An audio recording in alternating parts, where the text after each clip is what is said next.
Lectures per a l'aula amb les germanes Roig.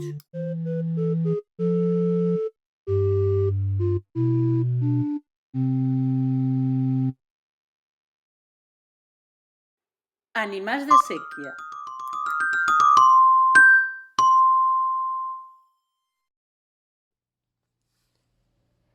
Del temps que aquella dona va viure envoltada d'arròs i d'aigua, va guardar una magnífica col·lecció d'històries d'animals que en contava de nit a cau d'orella. A Marta Pedres sempre li han agradat els meus animals de séquia i ara ha insistit molt que els compartisca amb vosaltres. Com diuen que es fa en la tradició popular, la transmesa oralment per parents i veïns, i en el cas suecà, pel majoral de la Casa dels Catalans, que contava històries als xiquets reunits a Rogle vora el caliu de la llar. Feliç i terrible, atenta al soroll de les pomes que et menges a morredor, sobretot si són roges i la terra encara té aquella olor intensa que deixa la pluja fina. Pendent de qui passa a prop de la coveta on vigila de nit buscant les dones d'aigua, prop del cabeçol de Namolins.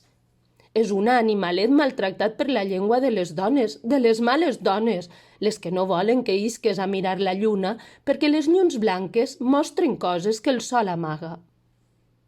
Durant anys i anys han enganyat les criatures fent-los creure que si te'n trobaves una havies de fugir. En canvi, l'autèntica patilussa, quan et mossega com si fores una poma roja, et transmet la felicitat i les ganes de viure.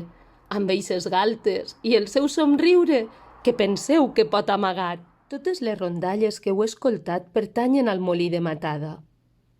Jo, encara que hi ha qui creu que exagere o el que és pitjor que dic mentides, seguiré contant les rondalles del molí tal com me les contaren o tal com les recorde.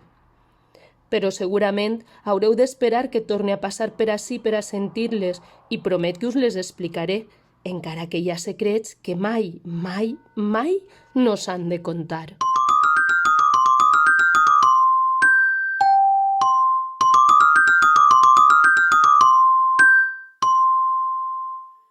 Bona lectura!